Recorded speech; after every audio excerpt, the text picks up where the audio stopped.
intervenants sont ici à la table. On peut donc commencer, même si nous attendons encore à un intervenant qui va nous rejoindre au cours du débat. Bonsoir. Merci d'être venus aussi nombreux pour assister à notre cénacle qui est ce soir consacré à la visibilité, à la distribution de cinéma de l'Europe centrale et l'Europe de l'Est en France. C'est un sujet qui nous passionne, je pense, tous, même si dans la France d'aujourd'hui, ce n'est pas forcément un sujet très sexy, très traité par les médias, mais je considère, je pense comme vous tous, que le cinéma est un moyen d'échange, un moyen de dialogue culturel très important.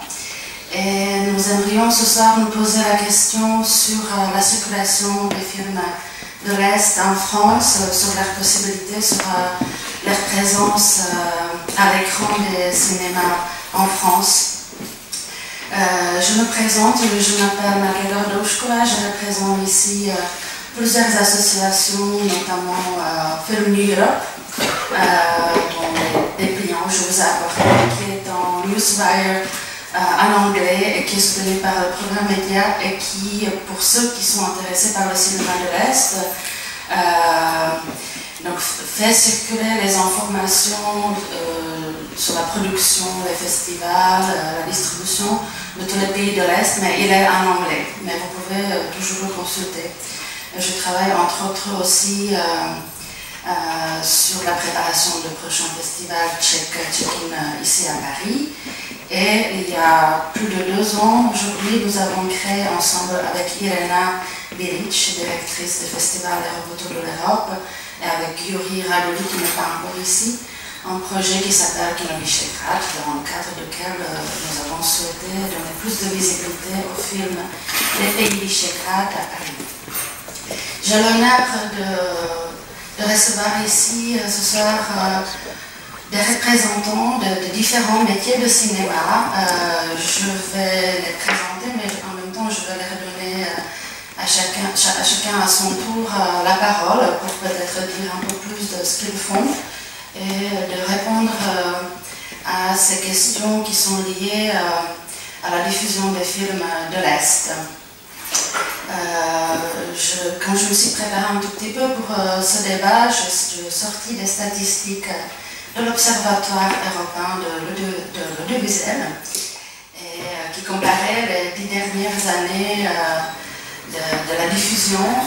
Et il en découle qu'en France, la part du marché des films de l'Est atteint à peine 1% de part de marché.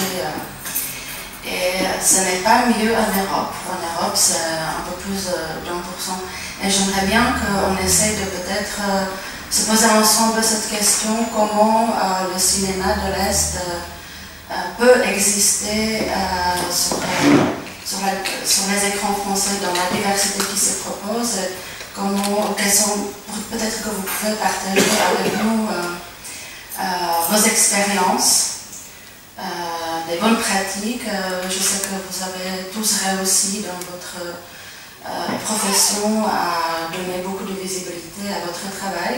Donc je vous demanderai quelle est votre position par rapport à cette situation, pourquoi vous pensez que nous en sommes arrivés là, que les films de l'Est sont très peu vus, et quelles sont vos tactiques, vos pratiques, vos bonnes expériences, comment trouver des solutions à ce problème. Donc je vais commencer par ma droite. Je vais introduire parmi nous la directrice de la société de distribution qui s'appelle Maladie de distribution. Alors,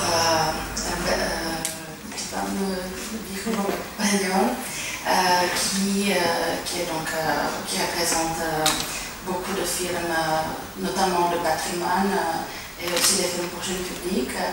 À côté d'elle, le producteur, un des plus grands producteurs romains, Dan Boslak, qui a travaillé notamment sur les films de Christian Mungiu et de Borboyo, colonel de Borboyo. Valentin répondit de la société Cinéma Public Film, qui distribue notamment des films pour jeunes publics. À côté de lui, notre invité de Slovénie, qui est ici dans le cadre du festival Aéroportu de l'Europe. Maja Weiss est une réalisatrice de Slovénie. Donc nous avons ici des représentants de métiers très différents. Et nous avons aussi directrice de festival Aéroportu de l'Europe, qui n'est pas n'importe quel festival, parce qu'il a même une immense diversité de cinéma européen, soutenu par le programme Média, Irena Delic. Donc, si vous permettez, je vais commencer par Anne-Laure, en lui posant la question, justement, qu'est-ce qui vous a amené à défendre ce cinéma de l'Est dans ce marché français qui est si difficile et sur lequel il est donc il n'est pas évident de venir avec des films de l'Est. Je te passe le micro. Merci Marquetta. Ce qui nous a amené à distribuer les films de l'Est, c'est ce qui nous a... Ah, merci, Gaspard. Non, c'est pas grave. C'est ce qui nous a amené à distribuer des films tout court. Malavida est effectivement un catalogue très important de films de l'Est, pas seulement des films tchèques, mais aussi des films polonais, des films slovaques, entre autres, des films hongrois maintenant. La raison principale, c'est une raison de cœur et de cinéphilie. En fait, on a, pour ligne éditoriale, la chance de choisir des idées et de sortir en scène maintenant les films qu'on aime. C'est un petit peu égoïste et peut-être un petit peu présomptueux, mais en tout cas, c'est comme ça qu'on a fonctionné depuis le début. Donc c'est ça qui nous a tout simplement amené à distribuer, à sortir d'abord en DVD une collection très importante, puisque on comptait tout à l'heure, il y a une quarantaine de films tchèques. Il y a maintenant 10 films hongrois, il y a une trentaine de films polonais, donc il y a vraiment une quinzaine de films slovaques, donc une collection vraiment importante. On a commencé depuis quelques années à ressortir en salle les films qui nous tenaient le plus à cœur, qui méritaient selon nous le plus être remontrés les premiers, en passant par des restaurations, évidemment des copies, pour permettre qu'elles soient diffusées dans les meilleures conditions possibles. Donc on a ressorti en salle par exemple Les Petites Marguerites, Les Aventures Fantastiques de Gary Zeman, Des Trains étroitement surveillés de Menzel qui est venu à Paris. Pour chacun des auteurs, on a plus de films dans la collection DVD. Par exemple sur Menzel, on a ressorti Les Trains, mais on a 5 films en DVD, 3 dont on a les droits salles, sur lesquels on va continuer à travailler dans les années qui viennent. Donc voilà, je ne vais pas monopoliser la parole, mais en gros, c'est avant tout parce que pour nous, c'était des trésors du cinéma, des films importants, qu'on trouvait absolument désolant de ne pas pouvoir les voir, parce qu'à l'époque, on les a édités en DVD, pour le début de la collection tchèque en 2005-2006, ces films étaient absolument invisibles. Donc ça a été vraiment d'abord un moyen de pouvoir les partager, en passant d'abord par l'édition DVD, et puis peu à peu, avec l'avènement du numérique qui facilite quand même pas mal les choses, en termes de restauration, en termes de diffusion des films, d'élargir de plus en plus le catalogue en salle pour permettre à tous de partager ces films-là dans les meilleures conditions possibles, c'est-à-dire sur un grand écran, dans un cinéma. Voilà. Mais on fait le même travail avec la Suède ou la Norvège, par exemple, des pays du Nord, où il y a aussi beaucoup de cinéastes qui nous importent et autour desquels on a aussi passé beaucoup de temps. Donc vous sortez des films dans les salles, mais oui. Vous avez aussi une boutique On a une boutique au rez-de-chaussée, vous avez dû la voir.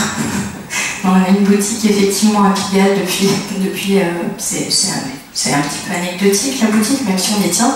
C'est avant tout du plaisir, c'est un contact direct avec les gens. Et c'est un moyen aussi d'avoir en permanence notre catalogue à disposition de tous. Quand on a une envie pressante de voir un film tchèque, on sait qu'on peut arriver chez Malavida et c'est super. Parce que évidemment avec les rayons Fnac qui vendent maintenant des machines à laver, des téléphones portables, c'est sûr que pour mettre des films de Stéphane Heuer en rayon, c'est un petit peu compliqué. Donc chez nous, vous les trouverez tous et en permanence. Donc c'est pour ça que c'est important d'avoir une boutique. Après, c'est une espèce de vitrine et ce sont aussi des bureaux parce que malheureusement, on n'a aborder encore la question cruciale du succès de ces diverses ressorties, mais bon, on a pour l'instant un point unique qui peut me boutique. Et c'est très bien comme ça d'ailleurs, parce que c'est un endroit chaleureux. Mais voilà, je pense pas que ce soit des lignes éditoriales et des choix de diffusion qui favorisent le développement très important d'une société. Mais bon, c'est pas le but. Voilà. On va passer la parole à Daniel. Vous êtes donc producteur. Est-ce que vous pouvez un peu présenter votre travail et nous dire, parce que vous avez quand même une grande expérience avec des films qui ont connu un énorme succès à l'international. Est-ce que c'était quelque chose que vous avez, qui était déjà dans votre stratégie quand vous êtes rentré dans la production de ces titres-là, comme 4 mois, 3 semaines, 2 jours, ou Bucarest? Est-ce que c'était déjà votre objectif de pénétrer sur les marchés internationaux? Comment vous concevez les productions? Vous pensez déjà à la carrière internationale des films? Est-ce que vous pensez que c'est important dès le début du projet de programmer un succès international? Oui, moi j'ai la chance de faire partie d'un cinéma qui est très avancé, très connu, qui a surpris et qui continue de surprendre le monde du cinéma.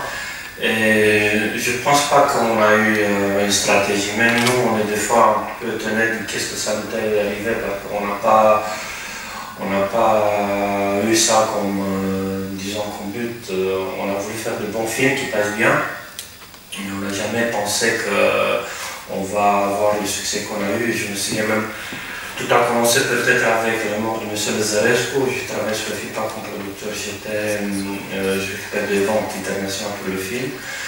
C'était déjà un début pour nous.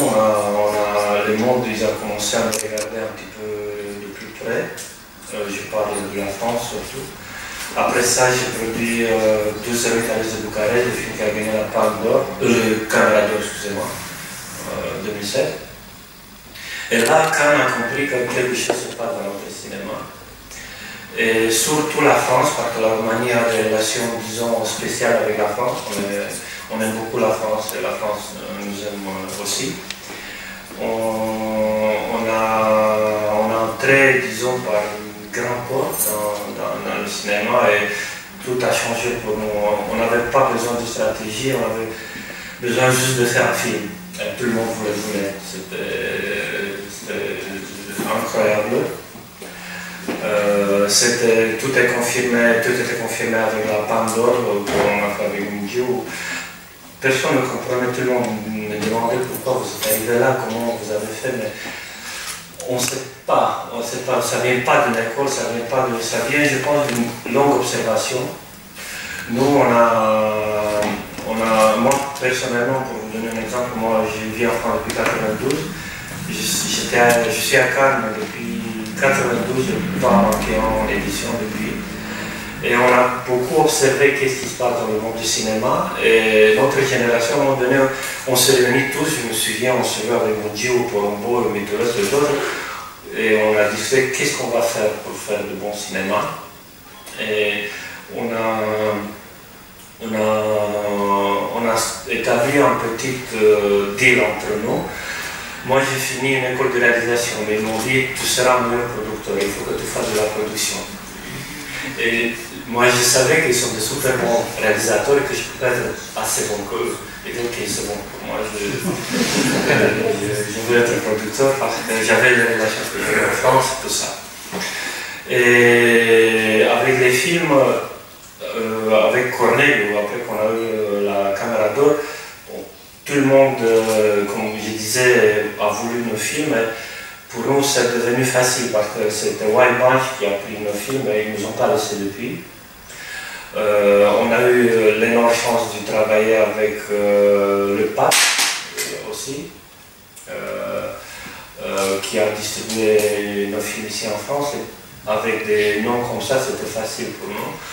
Mais en même temps, pour donner, les films qui ont mieux marché dans le monde, c'était 4-3-2 bien sûr, je pense que c'est 1,5 million dans tout le monde. Et en France, on a eu 500 000 entrées.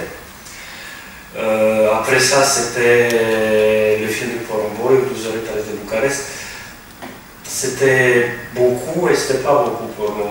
On était content du nombre de spectateurs qu'on a eu. Les nombres de la société qui ont distribué le film sont de grands nombres et ils ont bien distribué le film. Mais en même temps, je ne sais pas si sans Cannes ou sans les prix qu'on a eu, le public français était très désirant de regarder nos films.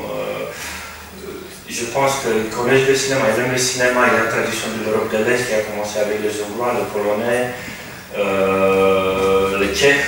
Alors ils suivent un petit peu ça. Il y a des fois des phénomènes du monde avec des grands nombres de cinéma qui arrivent, des Polonais bien sûr, si je t'ai déjà dit. Et on a notre public. En même temps, le public comme chez nous, ils sont un petit peu méfiants par rapport à des prix, parce qu'ils considèrent que des prix, ça ne reflète pas. C'est pas un film de public, c'est un film de art house movie. On a ce problème en Roumanie. Entre nous, ça marche bien à l'étranger, nos films, mais ça ne marche pas bien en Roumanie. On a un grand fosse entre nous et notre public. Parce que le public pense que nous, on fait des films que pour gagner des prix et qu'on ne passe pas au public, on fait des films avec des sujets qui ne sont pas toujours très gays. Mais je pense que dans la tête de chaque réalisateur, c'est de faire un film, d'aller dans un festival, de gagner pour se faire un nom. Après ça, peut-être de faire un film, une autre que dark movie. Voilà, on a besoin de festivals et ça Cannes compte beaucoup pour qu'est-ce qu'on est maintenant. Parce que tous ces réalisateurs qui ont eu les prix et qui ont gagné les prix sont passés avant à Cannes. Ils ont fait le bon pas parce qu'ils ont été à la Ciné Fondation, on a gagné la Palme d'Or 2 fois pour le court-métrage. Ça veut dire qu'on était là. Déjà, les gens ont commencé à nous connaître depuis le début de notre travail. Et on a fait step by step le pas qu'il fallait le faire. Et après ça, on a été dans une famille. Quand c'est une famille, si te plaît, ne te laisse pas. On a profité dans le bon sens de ça. Le public, surtout en France, aime notre cinéma. Ça ne marche pas tellement bien dans un autre pays. Les Allemands, par exemple, ils ne comprennent pas du tout notre cinéma. Ils ne comprennent pas du tout comment on est arrivé là. Ils ont commencé maintenant, parce qu'on a gagné 2 fois l'Ours d'Or là. Les Allemands commencent à être tout plus proches de notre cinéma. Avant, mais je suis on a eu du mal à s'imposer dans le cinéma, dans le marché allemand. Et pour répondre aussi à la question du jour, je pense que c'est un peu compliqué parce que pour donner de visibilité à un film, c'est un problème de budget. Tu dois mettre beaucoup d'argent pour promouvoir comme il faut un film. Je ne pense pas que beaucoup de ceux sont disposés de mettre beaucoup d'argent dans un film qui ne peut pas avoir de retour commercial et de récupérer son argent et tout ça. Et alors, nous, on doit se contenter de ce public qu'on a, il est fidèle à nous, d'essayer de donner de plus de visibilité avec les moyens qu'on a, ça veut dire de rapporter cette stratégie de visibilité à qu'est-ce qu'on a, à qu'est-ce qu'on peut se permettre de festivals comme celui-là, de festivals comme tu veux organiser. Moi, j'ai organisé un festival de phénomènes à Paris et le public me suit, on entretient une flamme et le boule de neige, ça peut fonctionner, mais on n'a pas les moyens de la grande distribution. On doit adapter notre distribution à qu'est-ce qu'on est. Un cinéma qui peut surprendre, qui est intéressant, qui est original, avec de bons films. Et on doit faire ça de manière réaliste et lucide par rapport à qu'est-ce qu'on se permet de faire. Mais on a les moyens, on peut faire des choses merveilleuses avec peu d'argent et de bien vendre nos films. Mais pour nous, je pense que ce n'est pas un problème de promotion, c'est plutôt un problème de bouche à l'oreille. Le bouche à l'oreille fonctionne mieux et c'est ça qui amène notre public pour l'Europe de l'Est. Le bouche à l'oreille fonctionne mieux quand, même si tu mets, je ne sais pas combien de 1000 euros, tu n'es pas sûr que ça va fonctionner. Mais si tu fais le bouche à l'oreille, ça entretient quelque chose qui fonctionne. Pour moi, depuis mon expérience, c'est le bouche à l'oreille qui peut fonctionner. Et on essaie toujours se rapporter aux moyens qu'on a pour utiliser dans le meilleur voie, lui donner une visibilité à notre film. Mais je répète, on est dans une situation un peu privilégiée parce que notre cinéma fonctionne bien dans la génération qui est très bien, de réalisateurs, de biopics, des acteurs. Mais, je peux vous donner une news en première qui, je ne sais pas si j'ai le droit de le dire, mais on est entre nous. Cette année à Cannes, on va avoir 4 films dans la compétition, la Roumanie. C'était jamais vu. On va avoir 2 dans la compétition et 2 dans certains regards. Et il y a encore, oui, il y a encore on ne sait pas pour 15 semaines, mais cette année c'est l'année de l'Iran de la Roumanie. Voilà, on est au cinéma. Nous, l'Europe de l'Est, on a cette habilité de se débrouiller avec peu d'argent. C'est qu'on, dans le type de communiste, avec le salaire de nos parents, on vivait en famille. On fait pareil avec. On a bien compris de nos parents qu'on dépense bien notre argent. Et maintenant, on dépense bien notre argent. Et il y a bien sûr du talent et voilà, il y a des espaces seulement en Roumanie. Je pense que il y a d'autres cinémas. Moi, j'adore le cinéma serbe, par exemple. Je suis grand fan du cinéma serbe, les Bulgares qui ont conservé bien. J'ai les Polonais qui ont un peu formidable. Voilà, c'est ça un peu. Je pense que pour finir, il faut qu'on voit qu'est-ce qu'on a comme ressources pour le mieux utiliser pour donner des visibilités à notre film de festival, comme on fait, comme vous faites, ça peut entretenir et qui peut donner une chance de plus à notre cinéma. En reste, tout tient de bouche à l'oreille. Je me souviens même le film de La Séparation, c'était pas une grande opération commerciale, mais le film est tellement bon, tout le monde parlait de ça. Il a fait énormément d'entrées sans une opération promo extraordinaire. Bien sûr, le sujet, c'était le sujet, mais il n'a pas mis beaucoup d'argent dans le plan du film, et le film a super bien marché. Un bon film, ça marche tout seul. Merci. Avec vous, ça a l'air presque facile, mais j'observe qu'il y a quand même des très très longues années d'apprentissage, d'observation du marché, et quand même l'élément clé, c'est d'avoir le succès international, que ce soit à Cannes ou à Berlin. Et je remarque aussi une particularité. Vous dites que la part du marché du cinéma roumain dans votre propre pays est très basse. On sait un peu aussi pour quelles raisons, parce que vous avez très peu de cinéma aussi, mais enfin, je veux dire les salles de cinéma, donc le film est probablement aussi difficile d'accès. Ils disent qu'on ne donne pas une bonne image de la Roumanie. Mais par exemple... C'est quelque chose pour... Non, mais nous, on a dit, voilà, c'est pas la Roumanie, il faut que vous montrez des choses mieux, on est beau, on est intelligent, ils ne comprennent pas, mais c'est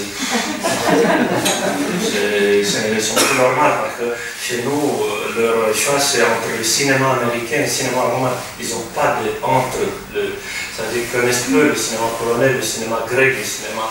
Ils ont, c'est à cause de notre système, c'est notre cinéma, de la mauvaise cinéma de la Roumanie. Et le cinéma américain qui, enfin, cinéma, les films ne sont pas des cinémas, mais ils n'ont pas de between qui peuvent leur donner une indication de cinématographie et de voir comment se passe en Iran, comment se passe en Mexique, comment se passe dans d'autres pays. Alors leur repère c'est entre blockbuster et un film ils ne sont pas fiers d'être faire partie de ça, mais le cinéma c'est par l'amour qu'on fait ça, c'est pas qu'on veut critiquer quelque chose, c'est la meilleure façon de guérir. Si on accepte ça, on ne guérit jamais.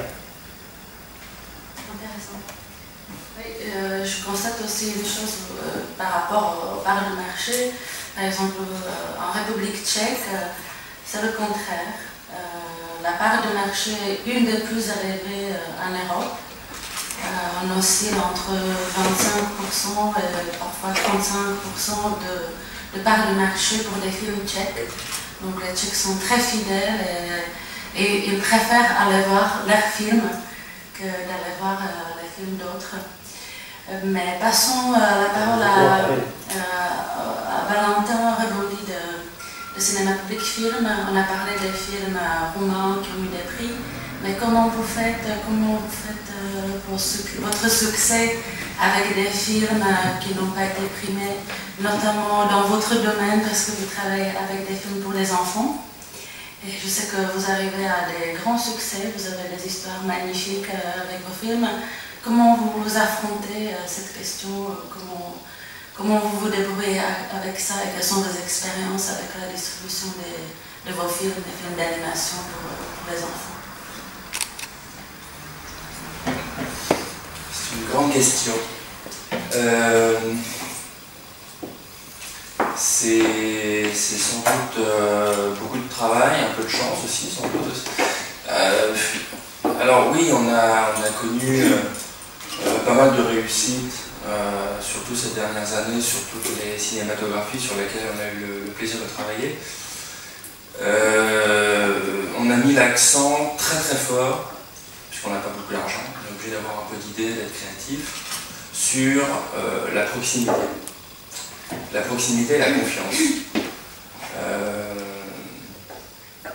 On a une approche de la distribution qui veut vraiment mettre les gens à l'aise avec l'objet film, dans ce qu'il a à leur raconter, à leur faire découvrir, et en l'occurrence à les faire grandir. Puisque donc c'est vrai que nous, notre spécialité aujourd'hui, c'est vraiment de s'adresser à un public qui est quand même très jeune, qui est aussi entre 3 et 8 ans, tout petit. Ce qui est intéressant avec ce public, c'est qu'il est très curieux encore par nature, il n'a pas beaucoup de barrières, il prend tout ce qu'on lui donne, avec beaucoup d'appétit. Peut-être qu'en grandissant, on se restreint un peu, on se limite, on se cloisonne, on se replie un peu sur soi. Là, ce qui est fantastique avec ce public, c'est qu'il est complètement disponible pour tout. Et du coup, c'est vrai qu'on prend énormément de plaisir à s'investir, à entretenir ça, à l'alimenter, à le nourrir. Parce que je pense que la curiosité, c'est comme un bon muscle. Et ben, ça s'entretient.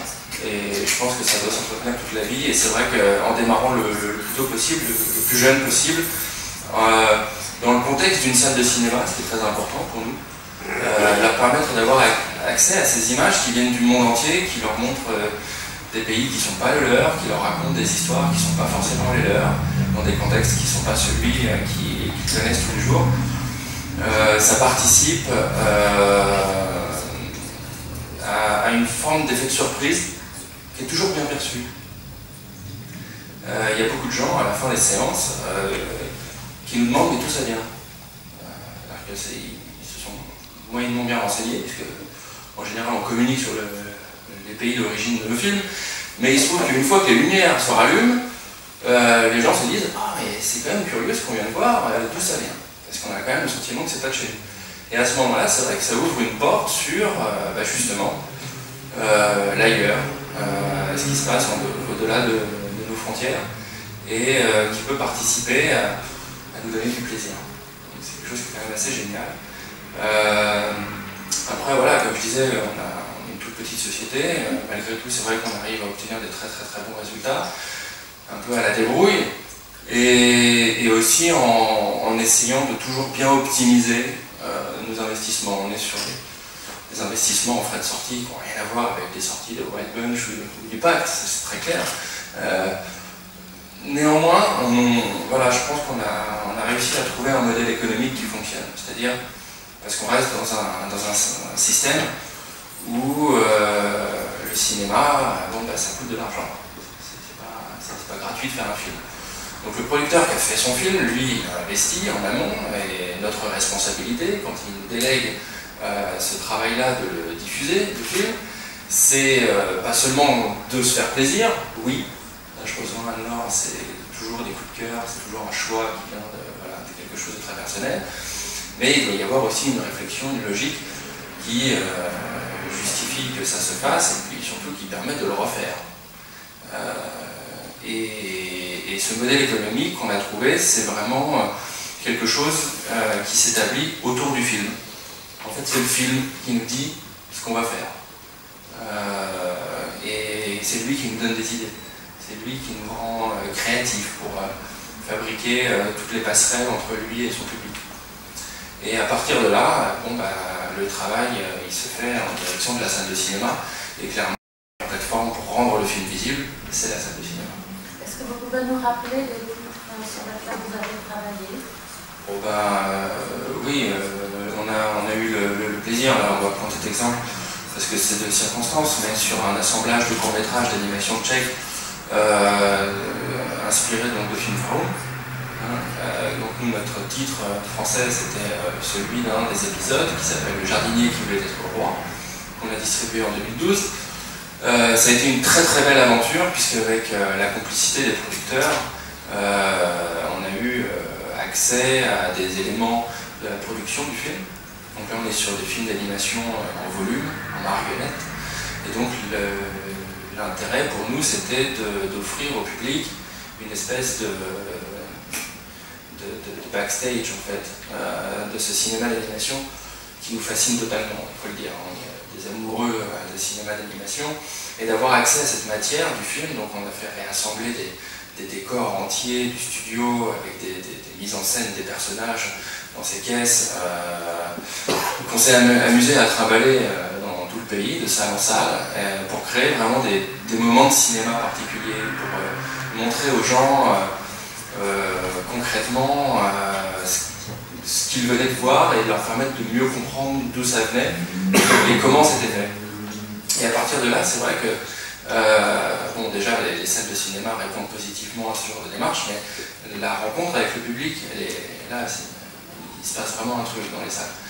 Et avec le jardinier, on a fait toute une tournée qui nous a occupé peut-être une quarantaine de jours non-stop. Donc il y a une salle de cinéma le matin, une salle de cinéma l'après-midi, on a dû en faire 90. C'était très intense, mais c'est vrai qu'on n'entend pas encore aujourd'hui. Et quelque part, ça permet aussi aux gens, quand on fait nous cet effort, d'aller vers eux, de leur dire, voilà, ce film qui vient d'ailleurs, qu'on vous présente de cette façon, voilà, la qualité de perception est vraiment très très bonne. Et à ce moment-là, on a pu constater que les résultats étaient excellents, quoi. Donc, ouais, c'est vrai que c'est une philosophie, c'est un état d'esprit, c'est une façon de travailler sur les films qui est un peu à bras le corps, comme ça, très particulière, mais effectivement qui à terme amène à des très très bons résultats. Je retrouve donc le même élément avec avec Malavida, le travail avec le jeune public. Donc je pense que nous sommes tous d'accord que l'éducation à l'image est fondamentale pour créer cette curiosité. Est-ce que vous pensez que justement avec l'éducation de la nouvelle génération des enfants français, en leur offrant des films de l'Est, est-ce que vous pensez que ça peut continuer quand ils seront adolescents ou adultes? Est-ce que ça peut avoir des répercussions sur leur curiosité pour d'autres types de cinématographie? Je ne sais pas combien de temps vous travaillez, mais on peut percevoir ça. Est-ce que vous avez un espoir par rapport à cette éducation que vous offrez aux tout petits aujourd'hui? Ce qui compte, c'est qu'au-delà du fait qu'un film soit de l'Est ou du Nord, ou même on a travaillé avec des films britanniques sur le jeune public, c'est de leur donner envie de voir un cinéma différent et de leur donner envie de sortir des Alvin et des grosses productions qui peuvent avoir des qualités aussi, mais il faut leur apprendre à voir autre chose, à désirer regarder autre chose, à les accompagner évidemment. C'est le même travail avec les adultes en fait.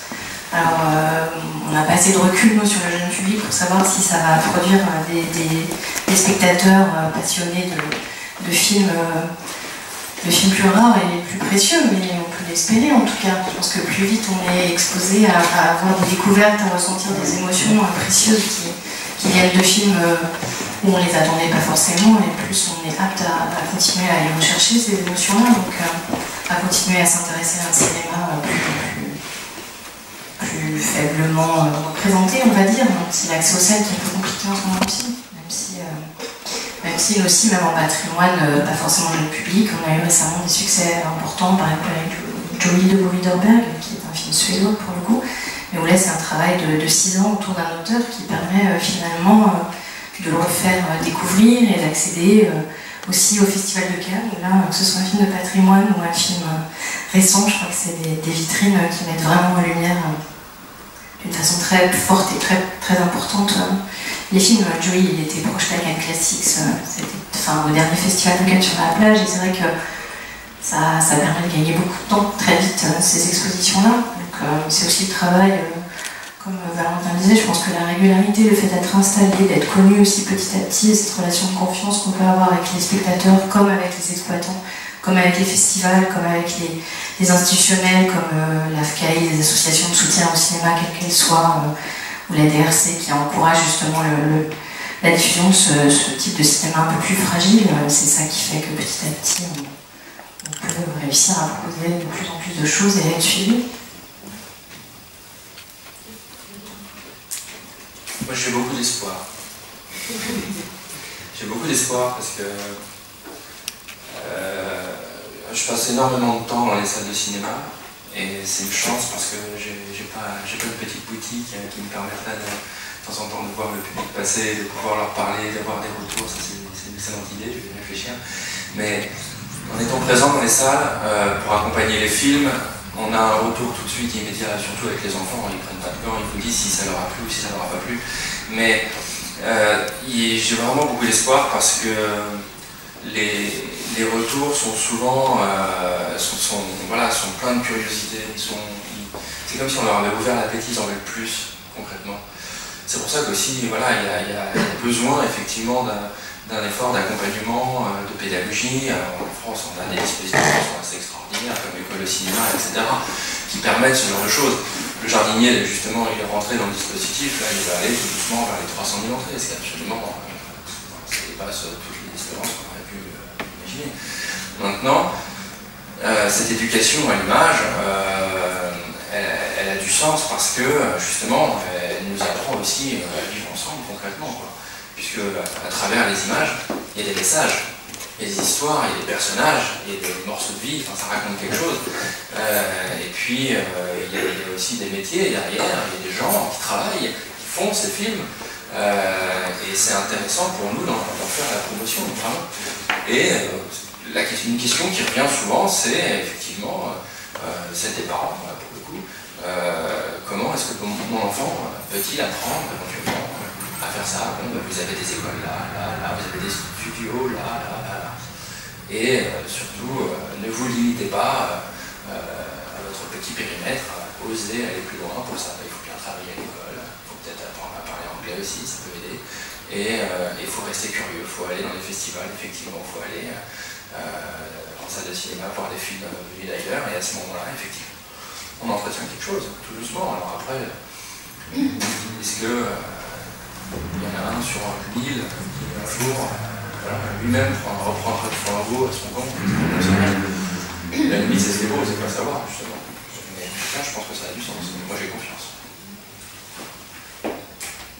Merci. Et avant de donner la parole à la réalisatrice, la représentante du métier de réalisateur, je voudrais accueillir parmi nous le nouveau arrivé, Violet Lalolé, qui nous arrive un peu en retard, mais qui représente une autre nationalité de l'Europe centrale. Donc, il est gérant d'une société qui s'appelle Clavis Film et il représente parmi nous la Hongrie. Voilà, je te donnerai la parole plus tard, mais maintenant c'est le tour à Maya Weiss, qui est dans cette table la seule à être ici comme réalisatrice. Je voudrais lui demander de peut-être présenter un tout petit peu son travail et de nous dire si elle pense si les réalisateurs de l'Est ont des choses à dire au public de l'Ouest. Qu'est-ce que ça représente pour elle de toucher le public en France, par exemple, si son pays, si la Slovénie est active, si elle soutient la diffusion des films à l'étranger.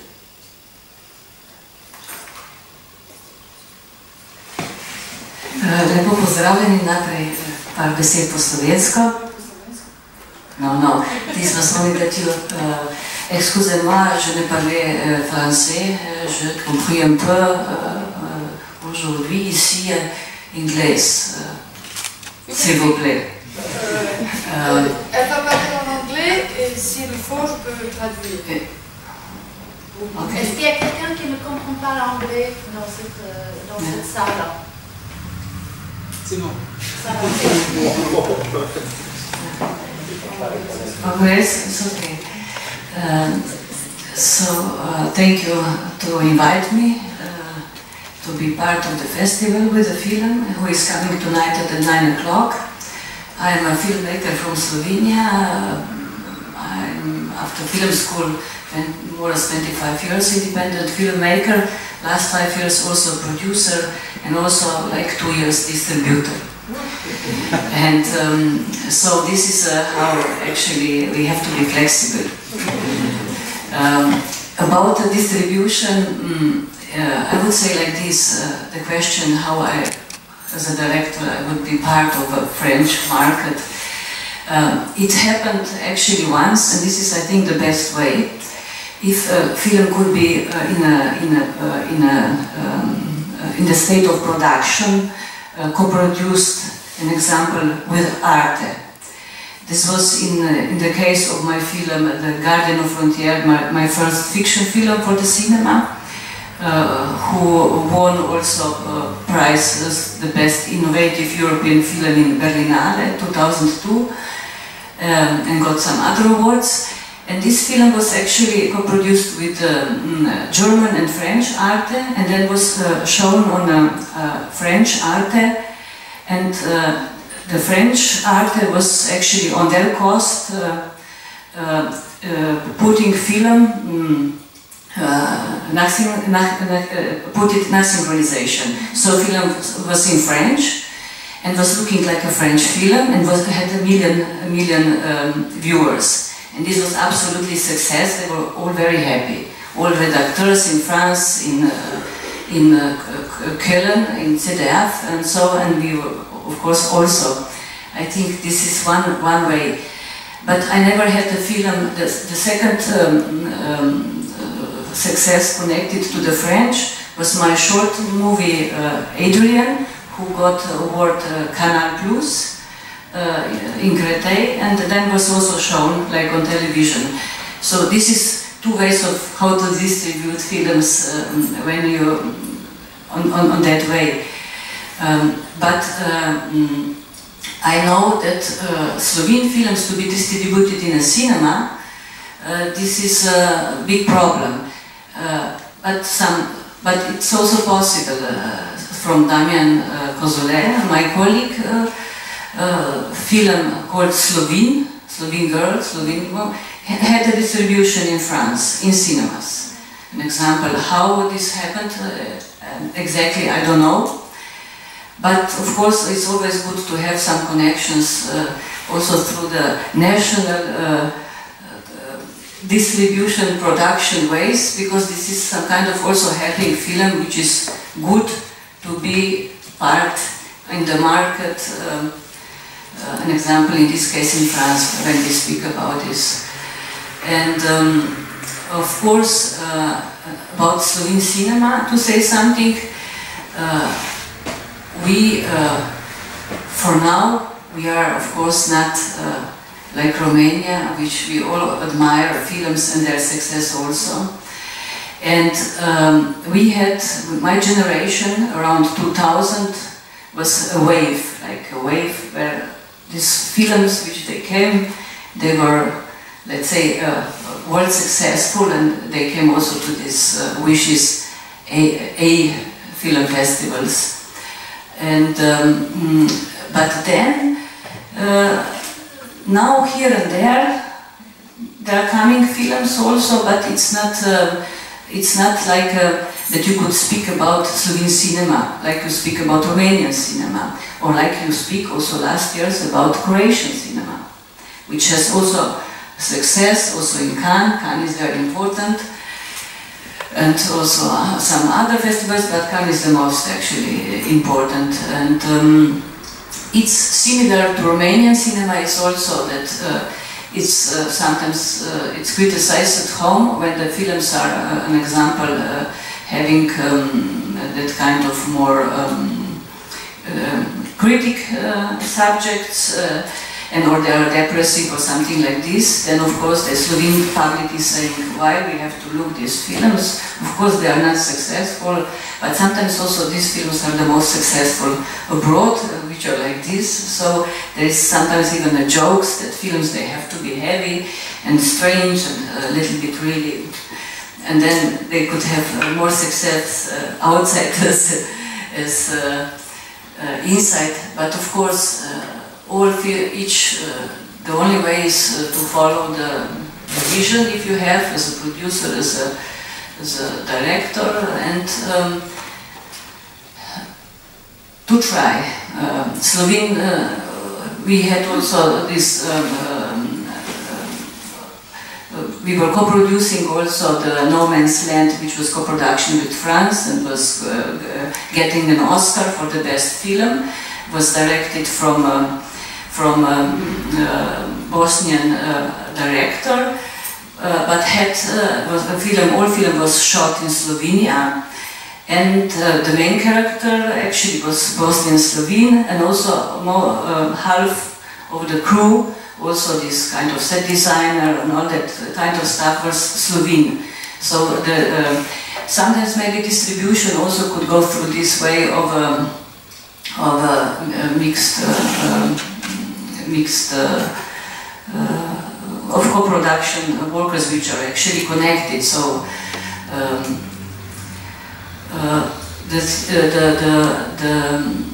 the thing, what I would like maybe also to say something about, it's very important what you said about the film education. An art cinema, European art cinema, so different diversities of an art cinema for kids, which are from different countries. And when you started with this kind of film education, to show the film, to go with the requisite, or to speak, to make some quiz actions and so on, already in the age of how it's called, kindergarten. This is, I think, very important, because this is actually future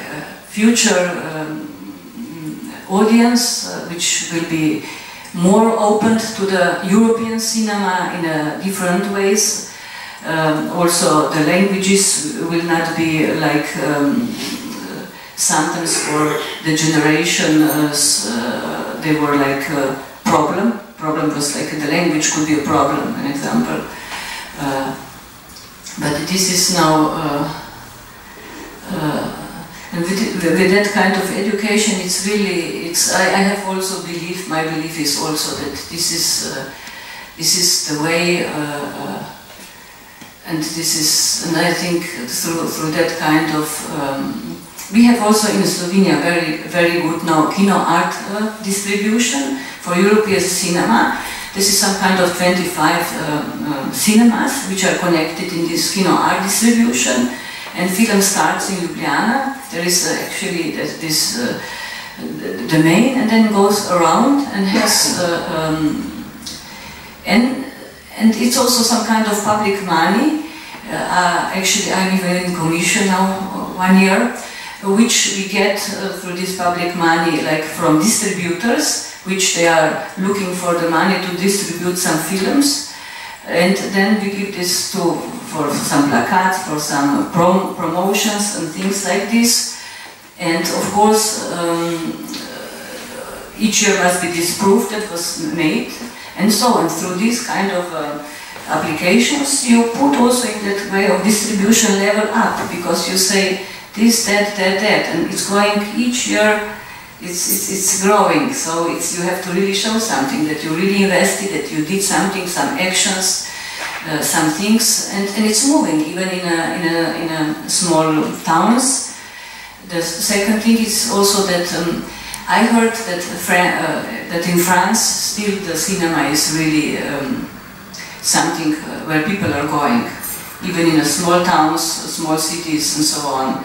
So we had in between the death of the cinema as a cinema in cinema places, but now it's this kind of like revival, but with small audience, to put and to bring people back to the cinema, but in a smaller halls, but always also in some kind of really actions. You know, you can't just put a film and put a small, it's a film. You have to really do something to promote it, to make an interest of these things, and it's really, it's like, I was today thinking in the morning in this beautiful old hotel where all these jazz, Louisiana, where all these famous jazz, Chet Baker and all this, they were playing and living and so on. I was thinking that actually cinema becomes also as a jazz club, you know, cinema club things in that way of art cinema. Maybe I was speaking already too long. Very interesting. Thank you very much, Maya. Thank you. Voilà, c'est le tour de Irena, que nous savons une personnalité qui se bat pour la diversité culturelle. Peut-être tu pourrais dire quelque chose sur ton immense projet, celui qui est en train de se produire à Paris. Est-ce que tu veux nous partager avec nous tes expériences, comment ouvrir la curiosité des adultes pour le cinéma de diversité, voilà, ton festival, comment tu fais pour attirer le public parisien?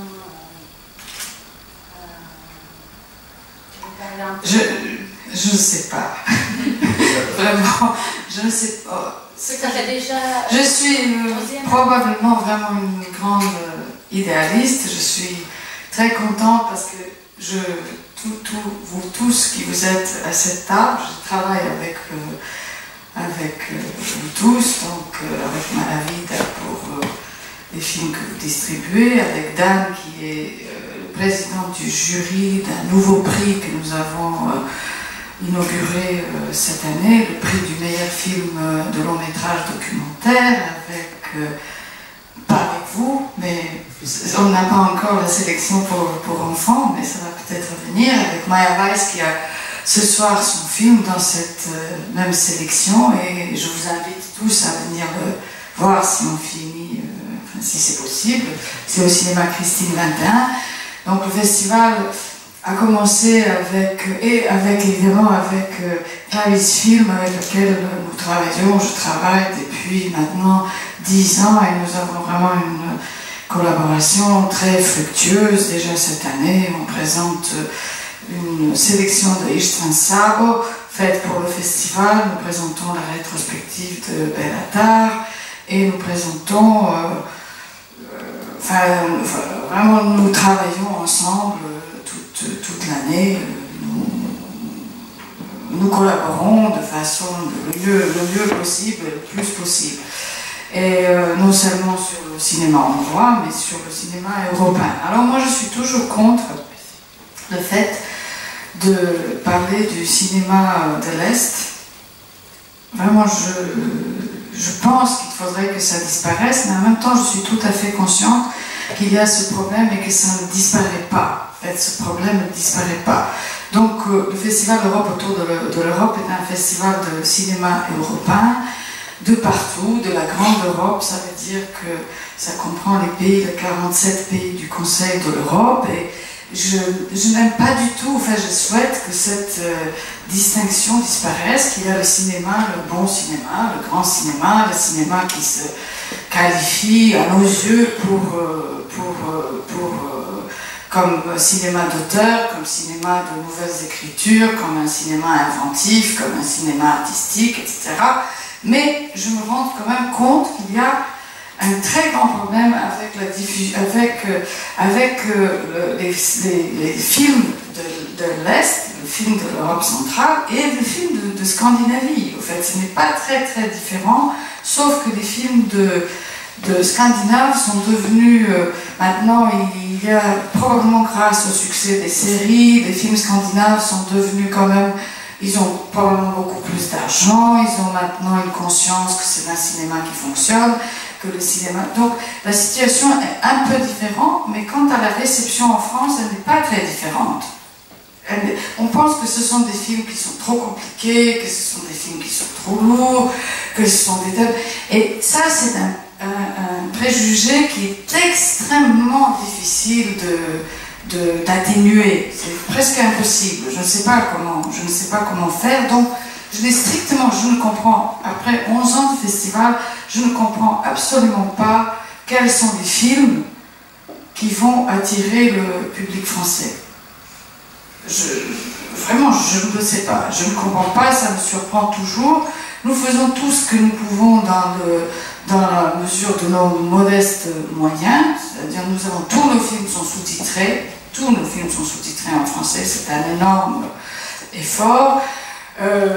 Nous faisons dans la mesure du possible aussi, lorsque les réalisateurs sont vivants, ils viennent tous. Nous faisons des questions-réponses, nous avons un catalogue en français, nous avons un catalogue en anglais, nous avons maintenant nous avons le partenariat avec Arte pour la première fois, nous avons... Bon, mais vraiment je ne peux pas comprendre quel est l'obstacle, et pour moi, peut-être je dirais que l'obstacle est politique, toujours, qu'il y a une barrière qui n'a jamais été véritablement détruite. Et pourquoi maintenant on parle, pourquoi par exemple quand l'Estonie, est-ce que c'est un pays de l'Est, est-ce que c'est un pays d'Occident, qu'est-ce que c'est, voilà, bon, donc je vous communique mon incroyable incompréhension de la question, mais de façon obstinée, je montre les films, je montre le plus de films possible, j'essaie de faire en sorte que tous ceux qui aiment ces films puissent les voir. J'essaie de faire aussi, quant à l'éducation à l'image, avec les stagiaires, il y a au festival jusqu'à maintenant plus de 200 stagiaires qui sont des écoles de cinéma, et ces stagiaires, je peux vous dire même qu'ils étaient en master, ils sont souvent en master de cinéma, master 1, master 2, etc. Ils arrivent comme stagiaires et ils ne connaissent aucun film. Ils connaissent par exemple les films de Tarkovsky, mais ils ne les ont pas vus. Ou ils connaissent les films de Forman, mais ils ne les ont pas vus. C'est la réalité, c'est terrifiant.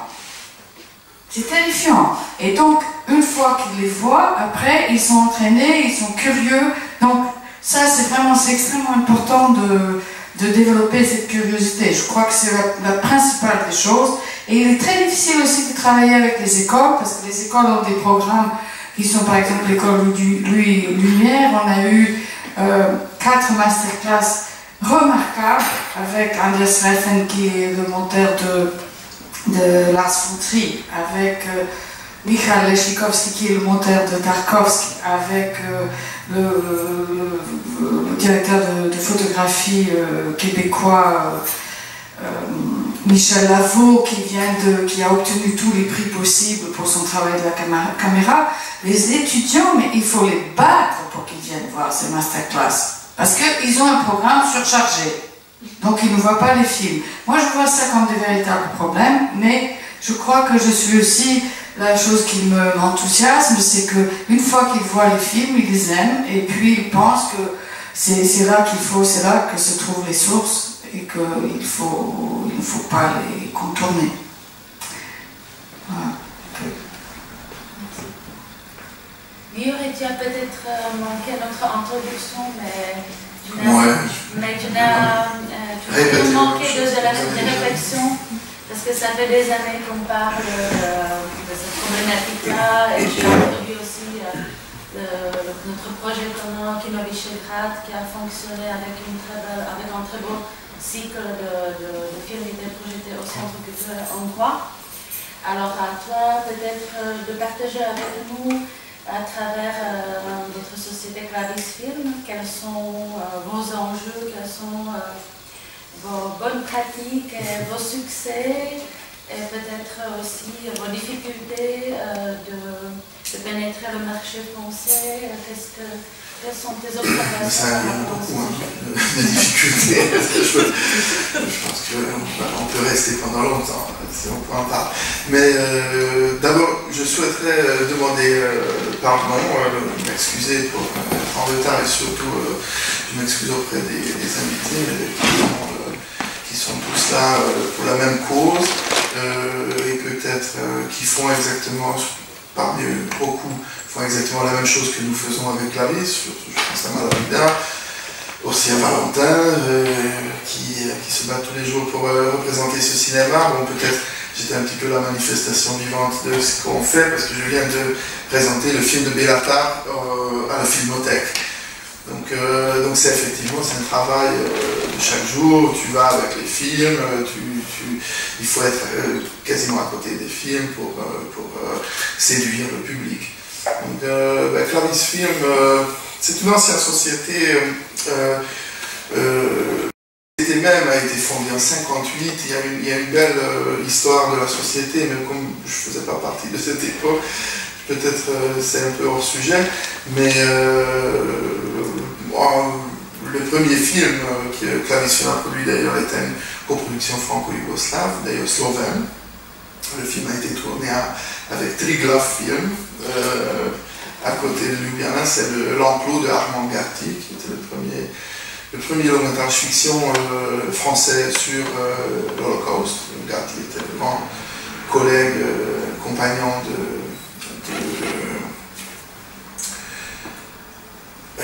de Chris Marker. Et donc, nous, avec l'équipe actuelle, surtout avec Simon Chandor, qui est le gérant de la société, je ne suis pas le gérant de la société, je mène certaines affaires dans la société, c'est sûr, notamment l'édition de DVD. Mais avec la société, on fait de la production aussi, maintenant la distribution en salle aussi. On commence doucement. Donc avec cette équipe, effectivement, depuis 10 ans, nous travaillons sur le cinéma d'Europe centrale et nous avons commencé à travailler à ce travail en choisissant certains réalisateurs. En effet, Simon et moi aussi, nous sommes pas seulement d'origine hongroise, mais nous avons passé notre enfance en Hongrie. Donc nous sommes hongrois, donc forcément nous avions tout de suite une ouverture pour les cinéastes hongrois. Donc, comme István Szabó, Miklós Jancsó, Béla Tarr, on a essayé de présenter les grandes œuvres des cinéastes qui n'ont pas eu une belle présence à cette époque en France, donc qui ont été un peu oubliés. Nous avons décidé de remettre ça un peu dans le courant. Et en effet, on a eu une période. On a eu la chance aussi à ce moment-là, parce que le marché de DVD en 2006 et 2005 et 2006 se portait très très bien. Donc sortir les films d'Europe centrale en DVD représentait quand même beaucoup plus de perspectives qu'aujourd'hui. Donc ça, il faut dire qu'effectivement, depuis 2006, le marché de DVD a diminué à 60%. Donc jusqu'à 2014, selon les dernières statistiques. Donc ça veut dire que non seulement les pays de l'Est ne sont plus, les cinémas des pays de l'Est et des pays d'Europe centrale ne sont pas aussi connus qu'avant, mais il y a tout le marché qui a changé en France, et en Europe d'ailleurs. Donc les difficultés sont multiples. Qu'est-ce qu'on peut faire pour représenter bien le cinéma hongrois, par exemple, ou le cinéma de Kristóf Zanussi, que nous avons aussi édité?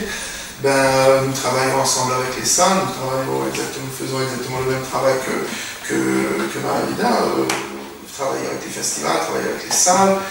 Nous avons certains succès. Nous avons fait une très belle rétrospective de Miklós Jancsó l'année dernière avec la Cinémathèque française. Les Sans Espoir de Miklós Jancsó a été sélectionné à Cannes, Classics. Aussi au Festival Lumière dans la carte blanche de Martin Scorsese. Donc effectivement, il y a des moments où on peut avoir une coopération avec certaines institutions en France qui peuvent aider à accéder à un public plus large, donc élargir notre public. À part ça, c'est vraiment un travail quotidien, je pense. C'est très étrange qu'on arrive dans une phase où ce travail de comment représenter le cinéma d'Europe centrale en France, c'est un petit peu similaire au travail localement, comment représenter les cinémas locaux dans les pays de l'Est. Parce que c'est un peu la même mission impossible.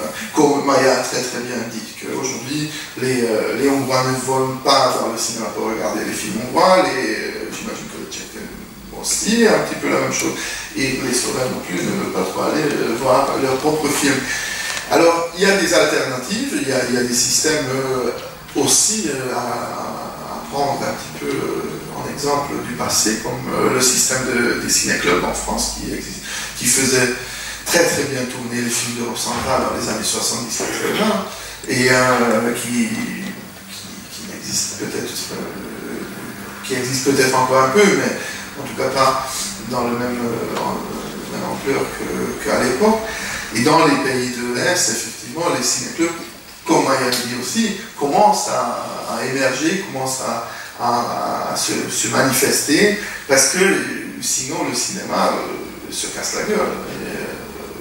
Je suis désolé de dire ça comme ça, mais effectivement, il n'y a plus de public localement. Quand on regarde qu'est-ce que les films en France font comme entrée, par rapport à ça, c'est absolument négligeable. Pour les films européens, déjà, je parle. Donc du coup, oui, Kino Visegrad c'était une belle initiative, mais moi je pense que surtout Kino Visegrad était une belle initiative parce que nous avons essayé de faire quelque chose de différent. Nous avons essayé de réunir une coopération autour du cinéma de 4 pays. Donc nous avons essayé de dire que voilà, effectivement, il y a une tendance de cinéma d'Europe centrale, il y a un style il y a un peu les mêmes sources des pays communistes, les écoles qu'on peut très bien identifier, comme en Pologne, l'école de Kouch, la nouvelle vague tchécoslovaque, l'école de cinéma de Budapest, qui ont quand même pu montrer un miroir à la société de l'époque et qui ont récolté un grand succès en Europe et dans les festivals européens. Et donc effectivement, aujourd'hui, le cinéma c'est un petit peu se base un petit peu sur une même référence. Donc on s'est dit avec Markéta et Irena que essayons de peut-être penser en région comme faire un test, en tout cas faire un essai. Est-ce qu'on peut mobiliser plus de gens si on ne part pas seulement le cinéma hongrois ou de certains auteurs, mais on dit que voilà, il y a un mouvement de pays d'Europe centrale qui vient et qui propose quelque chose. Et en effet, on a constaté que ça peut effectivement faire son effet et on a rempli pratiquement chaque séance, on a fait en salle pleine. Les instituts comme l'Institut tchèque, l'Institut polonais, l'Institut hongrois et l'Institut slovaque ont été ravis et extrêmement participatifs. C'est-à-dire que véritablement, même les directeurs qui ne sont pas forcément cinéphiles comme Blanti Bolage, l'ex-directeur de l'Institut hongrois, il a tout de suite adhéré parce qu'il a vu qu'il y a quelque chose d'intéressant à voir. Donc moi je crois qu'effectivement, ce genre d'initiative, ça vaut le coup. En tout cas, ça complète le travail quotidien de chacun. Mais je pense après que s'il n'y a pas de miracle, il faut continuer. Enfin, si on y croit, il faut continuer à se battre chaque jour pour présenter les films sélectionnés, être à côté, et puis voilà, en ce moment, c'est ce que je pense. Merci beaucoup. Merci pour ce tour de table très intéressant. Avant de donner peut-être la parole au public, s'il y a des questions, j'ai compris que Maya doit aller présenter son film qui va être projeté tout à l'heure à 9h. Voilà, donc on va lui dire merci et au revoir. Nous, on ne va pas non plus rester énormément de temps. Je voudrais juste peut-être conclure ce débat très intéressant sur le fait que, pour votre information, en France, l'année dernière, il y a 829 films qui sont sortis sur les écrans. Parmi eux, il y avait 3 films qui ont fait plus de 5 millions d'entrées et 121 films qui ont fait moins de 1000 entrées. Je ne sais pas où se situent les films de l'Est, il y en a beaucoup, ils ont sûrement des résultats différents, mais je trouve que la position de cinéma des pays peut diffuser quand même, malgré tous les problèmes depuis toutes ces années, commence à trouver son public, et c'est aussi grâce au travail de tous nos amis présents ici ce soir. Je voudrais les remercier pour ça. Et j'espère que nous allons avoir l'occasion de retravailler ensemble. Et peut-être que ça peut être aussi à l'occasion de notre prochain festival tchèque que je vais maintenant profiter pour annoncer, parce que nous préparons une 3e édition de festival Check-in à Paris entre le 21 et le 28 mai prochain au cinéma Entrepôt. Ça va être une petite reprise de position pour le cinéma tchèque et slovaque. Je vous y invite tous très chaleureusement. Vous pouvez suivre l'information aussi sur le site de notre festival et le centre tchèque. Donc, est-ce que, avant de nous quitter, est-ce qu'il y a des questions de la part du public, des remarques? Est-ce qu'il y a nos invités qui veulent dire encore quelque chose, ou on peut se dire qu'aujourd'hui on clôt ce débat et on va le continuer peut-être dans les salles du festival de l'IRENA ou dans les projections de Valentin, Anne-Laure ou de nos amis réalisateurs. Est-ce qu'il y a des questions dans le public?